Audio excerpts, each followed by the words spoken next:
अगर आप नया पीसी या लैपटॉप परचेज करना चाहते हैं तो कौन कौन सी बातें ऐसी हैं जो ध्यान में रखनी चाहिए। आज की इस वीडियो में कंप्लीट वो सारी बातें आप लोगों को बताई जाएगी। तो सबसे पहले आप ये समझिए, ये जो सामने दिखाई दे रहा है ये पीसी है। जब आप पीसी परचेज करेंगे तो सीपीयू आपका अलग से होता है, इसके अलावा माउस अलग होगा, कीबोर्ड अलग होगा, मॉनिटर अलग होगा। और अगर आप लैपटॉप परचेज करते हैं तो ये सारा डिवाइस आपका इनबिल्ट होता है, मतलब ये सारे डिवाइस को मिला के लैपटॉप तैयार होता है। तो पीसी परचेज करने के दौरान क्या कॉन्फ़िगरेशन होना चाहिए वो सारा इस वीडियो में आप लोगों को बताया जाएगा। तो सबसे पहले क्या पॉइंट है कि कंप्यूटर खरीदते समय ध्यान रखने योग्य बातें क्या क्या है। आप चाहे डेस्कटॉप कंप्यूटर खरीदें या फिर लैपटॉप, इन दोनों कंप्यूटर की कार्य प्रणाली एक जैसे उपकरणों पर निर्भर होती है, इसलिए इन्हें खरीदने से पहले हम इन उपकरणों पर ध्यान देना चाहिए। मतलब अगर आप डेस्कटॉप परचेज करते हैं या लैपटॉप परचेज करते हैं, ये दोनों का लगभग कॉन्फ़िगरेशन सेम होता है और दोनों सेम टाइप का ही वर्क करता है, बस इन दोनों के प्राइस में अंतर पड़ता है। हालांकि डेस्कटॉप परचेज करेंगे तो डेस्कटॉप में सारा डिवाइस अलग अलग होगा और लैपटॉप में सारा इनबिल्ट होता है, इसलिए लैपटॉप का प्राइस थोड़ा सा ज़्यादा होता है डेस्कटॉप की अपेक्षा, पीसी की अपेक्षा।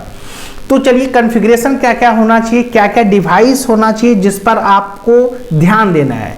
तो जिसमें सबसे पहला है मॉनिटर, यानी जब भी आप पीसी परचेज करेंगे तो मॉनिटर क्या होना चाहिए। मॉनिटर को साधारण भाषा में डिस्प्ले भी कहा जाता है। इसी के ऊपर कंप्यूटर अपना सारा परिणाम दिखाता है, मतलब कंप्यूटर पर जितना भी सारा काम होगा, जितना भी सारा प्रोसेस होगा, जो भी रिजल्ट होगा, सारा किस पर दिखाई देता है, मॉनिटर पर। और हमारे फोटो वीडियो आदि भी इसी के ऊपर दिखाई देते हैं, इसलिए मॉनिटर के बारे में जानकारी जरूर करें। मॉनिटर खरीदते समय अपनी ज़रूरत को प्राथमिकता दें, उसके बाद ही अपना निर्णय करें। इसके बाद अगर आप मॉनिटर खरीदते हैं तो मॉनिटर में क्या क्या चीज़ देखना चाहिए, तो जैसे साइज़ देखना चाहिए, रिजोल्यूशन देखना चाहिए, एलसीडी और एलईडी क्या है वो देखिए, इनपुट आउटपुट पोर्ट्स वो देखिए। मतलब साइज भी क्या बता रहा है, डिस्प्ले साइज कम से कम 20 इंच के आसपास तो होना चाहिए, क्योंकि बड़े साइज में आपको अच्छी क्वालिटी मिलती है। पहला साइज हो गया। दूसरा रिजोल्यूशन, डिस्प्ले साइज जितना बड़ा होगा उतना ज़्यादा स्क्रीन रिजोल्यूशन होगा और आप एचडी फोटोज वीडियोस भी देख पाएंगे। और तीसरा एलसीडी और एलईडी, आजकल एलसीडी और एलईडी मॉनिटर ही चल रहे हैं, इसलिए इन दोनों में से किसी एक को खरीद सकते हैं। आप सीआरटी मॉनिटर बिल्कुल भी ना खरीदें। जो पहले टीवी की तरह मॉनिटर होता था वो सीआरटी मॉनिटर होता है, तो सीआरटी मॉनिटर आपको परचेज नहीं करना है। जब भी परचेज करना तो एलईडी मॉनिटर।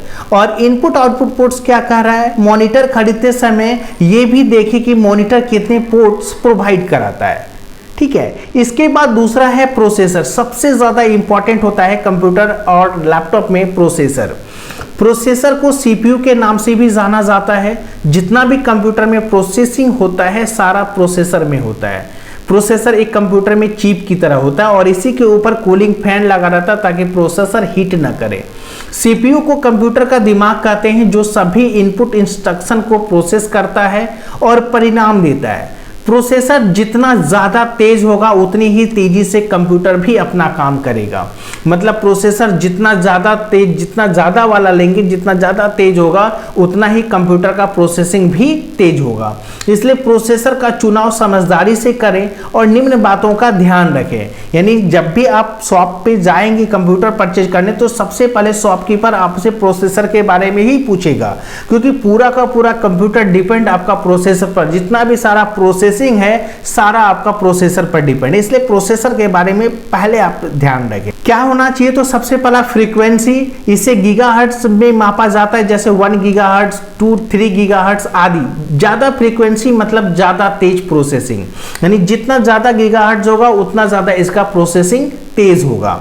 कोर, ज्यादा कोर्स मतलब तेज स्पीड और मल्टीपल प्रोसेसिंग, जैसे डुअल कोर, क्वाड कोर। इसके अलावा कैश मेमोरी, इसे भी ध्यान रखें। ब्रांड, एक अच्छे ब्रांड का ही प्रोसेसर खरीदे, जैसे इंटेल। हालांकि मार्केट में ज़्यादा यूज आपका प्रोसेसर इंटेल कंपनी का ही होता है। और अभी अगर देखेंगे तो इंटेल में core i3, core i5, core i7 ये सब आपका वर्जन चल रहा है, जिसमें i3 में भी अभी 11वां जनरेशन है, इसके पहले 10वां जनरेशन था, 9 जनरेशन था। तो ऐसे हर जनरेशन में, हर i5, i7, i3 में जनरेशन है। तो जो भी आप अमाउंट के अनुसार ये प्रोसेसर अपना चुन लें, ठीक है। इसके बाद देखिए तीसरा है रैम। रैम मतलब मेमोरी। रैम क्या होता है? मेमोरी। जितना भी सारा डेटा स्टोर होता है कंप्यूटर स्टार्ट होने के बाद सारा आपका रैम पर होता है। तो रैम को प्राथमिक मेमोरी भी कहते हैं और यह कंप्यूटर का एक महत्वपूर्ण भाग होता है। इसके बिना कंप्यूटर अपना काम नहीं कर सकता, इसलिए एक उपयुक्त रैम का ही चुनाव करें, क्योंकि जितना ज़्यादा रैम होगी कंप्यूटर की परफॉर्मेंस उतना ही बढ़िया होगी और हैंग होने से बचा रहेगा। मतलब जितना भी रीड होता है या जितना भी राइट होगा, मतलब जो भी पढ़ने और लिखने वाला जो काम कंप्यूटर पर होता है सारा आपका रैम मेमोरी पर होता है। यानी कंप्यूटर स्टार्ट होने के बाद सारा काम रैम पर होगा, इसलिए रैम ज़्यादा होगा तो इसका परफॉर्मेंस बढ़िया होगा और हैंग आपका नहीं करेगा। रैम कम होने के कारण ही सिस्टम हैंग करता है, इसलिए इसका भी चुनाव आप समझदारी से करें। इसके बाद है चौथा hard disk. Hard disk drive, short में एसडीडी भी बोलते हैं, हालांकि एसएसडी भी अभी आ चुका है, एसडीडी और एसएसडी। तो कंप्यूटर में डॉक्यूमेंट, फोटो, वीडियो, गाने, फिल्म आदि रखने के लिए स्पेस की ज़रूरत पड़ती है और ये स्पेस कंप्यूटर में हार्ड डिस्क के रूप में उपलब्ध रहता है। इसे स्टोरेज भी कहा जाता है। जितनी ज़्यादा स्टोरेज कैपेसिटी होगी उतना ही ज़्यादा डेटा अपने कंप्यूटर में रख सकते हैं। इसका मतलब कोई भी आदमी कंप्यूटर में गाना, वीडियो, फोटो, गेम, सॉफ्टवेयर कुछ भी रखता है तो सारा किस पर रखता है? हार्ड डिस्क पर। तो HDD आप ये चुनाव करें या SSD का चुनाव करें, ये दोनों कंप्यूटर का स्टोरेज डिवाइस है। जितना भी सारा डेटा स्टोर किया जाता है HSD, HDD या SSD में किया जाता है। तो जितना ज़्यादा होगा उतना ज़्यादा आप डेटा को स्टोर कर सकेंगे, ठीक है। इसलिए हार्ड डिस्क तो स्टोरेज के तौर पे इसका भी चुनाव आप सोच समझ कर करें। इसके बाद इसलिए आप हार्ड डिस्क खरीदते समय अपनी ज़रूरत के हिसाब HDD खरीद सकते हैं। आपको कम से कम 250 GB हार्ड डिस्क तो खरीदना ही चाहिए। इसके अलावा आप 500 GB, 1 TB, 2 TB, ठीक है, उससे ज़्यादा भी आप परचेज कर सकते हैं। जितना ज़्यादा टीबी का परचेज करेंगे, जितना ज़्यादा कैपेसिटी का परचेज करेंगे उतना ज़्यादा डेटा को आप स्टोर कर सकते हैं। इसके बाद होता है operating system. Operating system system software में आता है, सिस्टम को चलाने वाला सॉफ्टवेयर में आता है। ऑपरेटिंग सिस्टम को छोटे रूप में OS भी कहते हैं। ऑपरेटिंग सिस्टम कंप्यूटर के लिए ज़रूर होता है क्योंकि इसी के ऊपर सभी सॉफ्टवेयर काम करते हैं और यह हार्डवेयर और सॉफ्टवेयर को मैनेज करता है और तालमेल बैठाता है। एंड्रॉयड, विंडोज, एप्पल OS आदि सभी ऑपरेटिंग सिस्टम के नाम हैं। आज बाजार में Windows XP, Windows 7, Windows 10, Linux, Apple OS X आदि संस्करण में ऑपरेटिंग सिस्टम उपलब्ध हैं।